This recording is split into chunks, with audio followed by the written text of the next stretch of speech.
আমাদেরও পাসপোর্টে ভিসা লাগে না, সীমান্ত ভাই বসবাস, একই জায়গায় চাষ। শুনলাম নাকি এখানে তারা খায় অনেকে, কৃষকরা কাজ করতে। তারা আমরা তো খাই, এখন তোরা আছে, এখন হয়তো বাংলাদেশের মাঠে পা দিতে হবে। আচ্ছা, এখান থেকে নাকি অনেক কিছু পাচারও হয় নাকি? এখান থেকে আগে হয়তো এখন হয়, এখন আর হয় না। শুনলাম নাকি তার কাটা দিয়ে কাইটি গরু পাচার হয়। হ্যাঁ হয়তো, আগে হয়তো। আমাদের আপনার এই ক্যাম্প বসিয়ে গেছে আমাদের গ্রামে, এই ক্যাম্পের বসার কারণে সবকিছু এখন বন্ধ আছে। সমস্যা এখন তো হয় না তেমন সমস্যা হয় না।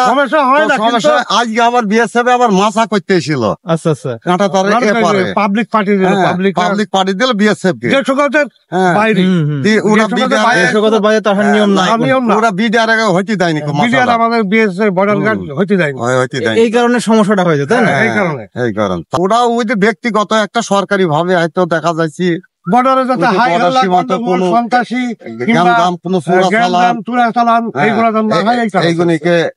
এই যে আমি দাঁড়িয়ে আছি মেন রোডে, এটি হচ্ছে বাংলাদেশ, এবং যে আমি এদিকে প্রবেশ করলাম এটি কিন্তু ভারত। এই যে পিলারটি আমার পেছনে আছে কিন্তু, আর সেই বাংলাদেশের বাড়ি এবং ভারতের বাড়ি আর কি একসাথে, যেটা বলতে গেলে যে অর্ধেক হয়তো ভারতের ভিতরে পড়ছে, অর্ধেক কিন্তু বাংলাদেশের ভিতরে। বর্তমানে আমি যে জায়গায় আছি সেটি হচ্ছে আমাদের মেহেরপুর জেলা বর্ডার সীমান্ত, এবং এটি একটি এমন সীমান্ত যে আমরা কিন্তু এখন ভারতের ভিতরে দাঁড়িয়ে আছি, এমন একটি অবস্থা। এবং এটি হচ্ছে বাংলাদেশের বাড়ি, এটা হচ্ছে বাংলাদেশের সেই শেষ রাস্তা, এটি হচ্ছে সেই মেন রোড দেখতে পাচ্ছেন এই যে।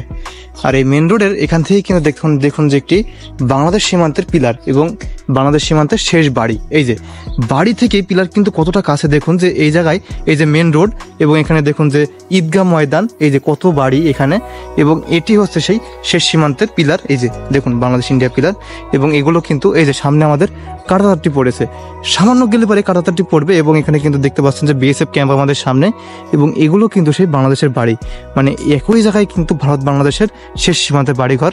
এই যে এইগুলো কিন্তু সেই ভারতের শেষ সীমান্তের বাড়ি দেখতে পাচ্ছেন, এবং এখান থেকে দাঁড়িয়েই কিন্তু ভারত সীমান্ত দেখতে পাবো। আমরা কখনো চিন্তাই করতে পারিনি বা ভাবতে পারিনি বন্ধুরা। এই যে শেষ সীমান্তের বাড়ি থেকে তারা বসেই কিন্তু ভারত সীমান্ত একটি দেশ দেখতে পায়। এই যে দেখুন, মানে শেষ একটি বর্ডার, যেখানে এসে যে আমরা পুরো অবাকই হয়ে গেলাম যে বাংলাদেশের বাড়ি, এবং তার সাথেই কিন্তু দেখুন যে কাঁটাতার এবং সব কিছু এই যে দেখতে পাচ্ছি আমরা কাঁটাতার। এই যে কতটা কাছে, যে একই মাটি, একই দেশ, একই মানচিত্র, কিন্তু কাঁটাতারের জন্য শুধু দেশ দুটি আলাদা হয়ে গেছে, এমন একটি জায়গা দেখতে পাচ্ছেন। পুকুর পার হলে পরেই ভারত সীমান্ত, মানে পুকুর পার হলে পরে ভারত, এবং পুকুরের এদিকে হচ্ছে বাংলাদেশ। এই যে এটি কিন্তু বাংলাদেশের বাড়িঘর, দেখুন তারা বাড়িঘর থেকে বসেই কিন্তু এই যে চাষি যাচ্ছে সেই কিন্তু বাংলাদেশের রাস্তায় হাঁটছে, এবং বাংলাদেশ থেকে সেই কিন্তু ভারত সীমান্ত দেখতে পাচ্ছে। এই যে ভারত, এখানে কিন্তু ভারত। এই যে এগুলো দেখুন, যে আমি কিন্তু এখন চলে যাচ্ছি সেই হাঁটছি যে এখানে, সেটি কিন্তু ভারত, আর এইদিকে হচ্ছে সব বাংলাদেশের বাড়িঘর। এই যে তারা কিন্তু এই বাড়িঘর থেকে বসেই মানে ভারত সীমান্ত একটি দেশ দেখতে পায়।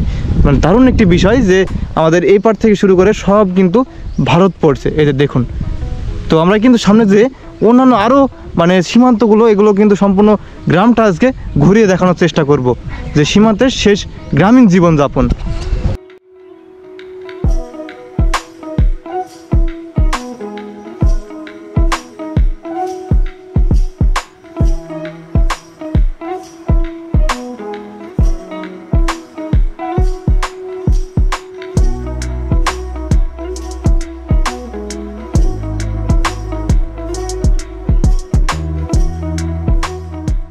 তো যে এই যে আমি দাঁড়িয়ে আছি মেন রোডে, এটি হচ্ছে বাংলাদেশ, এবং যে আমি এদিকে প্রবেশ করলাম এটি কিন্তু ভারত।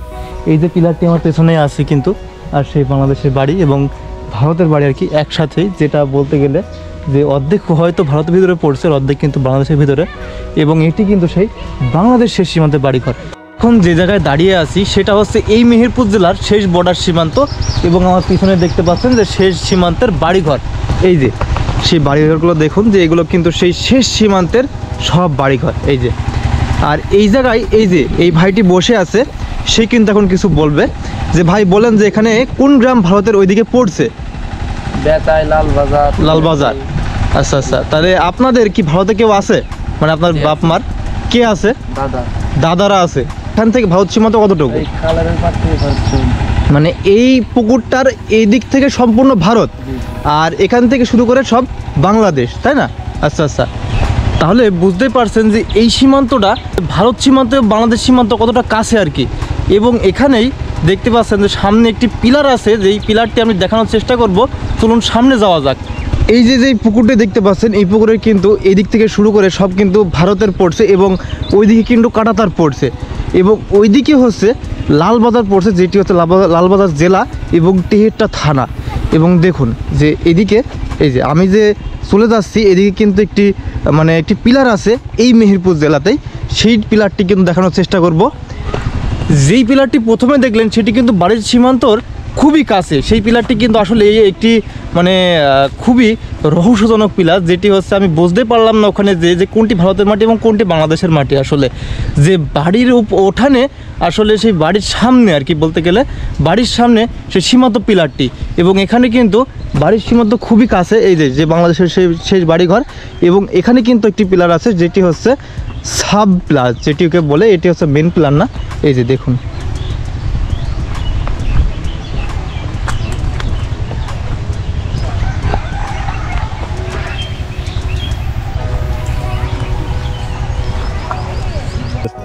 বাংলাদেশের ভারতে আছে।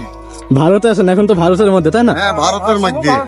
আপনারা পাসপোর্ট ভিসা ছাড়াই ভারতে চলে আসছেন, এটা আপনাদের কিরকম লাগছে? আমাদেরও পাসপোর্টে ভিসা লাগে না, সীমান্তই ভাই বসবাস, ও আচ্ছা, একই জায়গায় চাষ। আর ভারতে কি আপনাদের কোনো আত্মীয় স্বজন কেউ আছে? আত্মীয় স্বজন তো আছে, আত্মীয় স্বজনের কাছে যাওয়ার কায়দা নেই। কাঁটাতার হয়ে গেছে, পাসপোর্ট ছাড়া তো যাওয়ার কায়দা নেই। আপনারা তো তার কাটা পর্যন্ত মনে হয় যাইতে পারেন চাষাবাদ করা। ওদিকে চাষাবাদের জন্য আমরা যাই, আমাদের করতে যাবে না চৈত মাস পর্যন্ত লাস্ট ডেট। চাষা আছে। চাষা থাকলো ভারতে, আপনি এদিকে কি করে আসলেন? হ্যাঁ, এদিকে আপনি কি করে আসলেন? চাষা থাকলো ভারতে চলে আসলাম, বাপরা চলে এসেছিল। আপনার বাপরা সেই আমলে চলে এসেছিল। আমাদের বাংলাদেশের জন্ম। আপনারা এখন যাইতে পারেন ভিসা পাসপোর্ট ছাড়া? না, এখন আর যাওয়ার কায়দা নেই। কয়দিন আগে যাইতে পারতেন? ওটা 71 সালে 2-1 বছরের মধ্যে আসা যাওয়া করা গেছে, তাছাড়া আর যাওয়ার কায়দা নেই। আর কাঁটাতার হয়ে গেছে। আচ্ছা, এই জায়গায় কোনো সমস্যা হয় এই তার কাটার কাছে? সমস্যা এখন তো হয় না, তেমন সমস্যা হয় না। আজকে আবার বিএসএফ আবার মাছা করতে এসেছিল। আচ্ছা আচ্ছা, কাঁটাতারের এপারে পাবলিক পার্টি দিল বিএসএফ কে।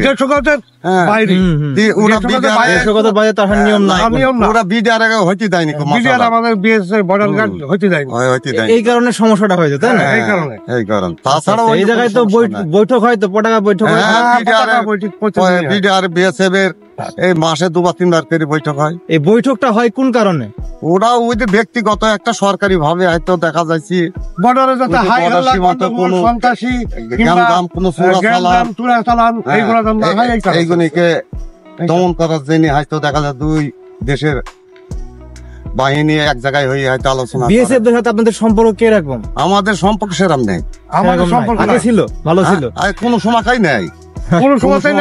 ভারতীয় ওরা ভারত। ওই গ্রামে হিন্দু না মুসলিম? সবই হিন্দু, সব নমো। আচ্ছা আচ্ছা, ফরিদপুরের নমো সব ওই রাইটের সময় উঠে চলে গেছে, কি সব ওখানে আছে। না হলে পরেও 50-52 বছর তো হয়েছে। 50 বছর হবে। ওই যে 71 সালের স্বাধীনের পর হয়তো 1 বছর যাওয়া আসা হয়েছে বিনা পাসপোর্টে।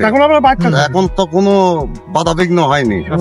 তারপরে বাধা বিঘ্ন, তারপর দেখা যাচ্ছে আস্তে আস্তে সীমান্ত বর্ডার সীমান্তে শুনলাম নাকি এখানে তারা খায় অনেকে, কৃষকরা কাজ করতে। আমরা তো খাই, এখন হয়তো বাংলাদেশের মাঠে পা দিতে হবে জল মেঝে। আচ্ছা, এখান থেকে নাকি অনেক কিছু পাচারও হয় নাকি? এখান থেকে আগে হয়তো এখন হয়, এখন আর হয় না। শুনলাম নাকি তার কাটা দিয়ে কাইটি গরু পাচার হয়। হ্যাঁ, হয়তো আগে হয়তো। আমাদের আপনার এই ক্যাম্প বসিয়ে গেছে আমাদের গ্রামে। এই ক্যাম্পের বসার কারণে সবকিছু এখন বন্ধ আছে। আচ্ছা আচ্ছা, বন্ধ হয়ে গেছে। তাছাড়া ক্যাম্প যখন ওই কান্দপুরের ভিতরে ছিল। আপনারা তো দেখেছেন পাচার হওয়া নাকি? সেসব ঘটনা আগে দেখবো না কেন? আপনারা তো মেলা আগের লোক, সেগুলো তো দেখবেন। এখানে জন্মস্থান, এখানে এই গ্রামে জন্মস্থান।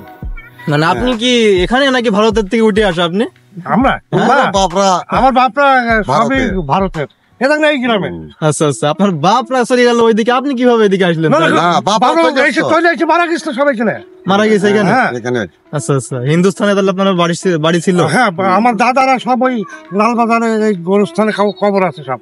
তাহলে আপনার চাচাদের সাথে কি এখন দেখা সাক্ষাৎ একেবারে হয় না? ওটা আপনার পাসপোর্ট বিনিময়ে হয়। আপনারা কোন দিক দিয়ে যাইতে পারবেন? আমরা যাই আপনার দর্শনা আমি নিজে গিয়েছি। আপনি ভারতে গিয়েছেন? হ্যাঁ, বাড়িতে, নিজের বাড়িতে? নিজের বাড়ি না, মামাদের বাড়ি আছে। আমাদের বাড়ি, নিজের বাড়ি আপনার লালবাজার।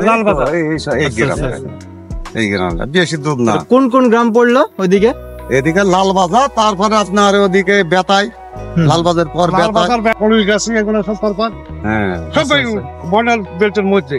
আর ওইদিকে যাতে এগিয়ে যাওয়া যাবে, ওটা হচ্ছে আপনার যেরকম আপনার নাজিরপুর, বেরননগর, বেরননগরে পর হয়েছে। আপনার তো সব মুখস্থ। আমরা গিয়েছি পাসপোর্ট, আপনার তো সবই জানেন। তাহলে 71 সালে পালিয়ে গেলাম যে 71। আচ্ছা, কিন্তু সব মানুষের কথা আপনারা শুনলেন, তারা কি বললো যে এখানকার এখন বর্ডার সীমান্তে অনেক সমস্যা এবং কড়াকড়ি। তো যাই হোক, এই ভিডিওটা আমি এখানেই শেষ করে দিচ্ছি। সবাই ভালো থাকবেন, সুস্থ থাকবেন এবং আমার চ্যানেলটি সাবস্ক্রাইব করবেন এবং পাশে থাকবেন। ধন্যবাদ বন্ধুরা, আল্লাহ হাফেজ। আজকের মতো বিদায় নিচ্ছি।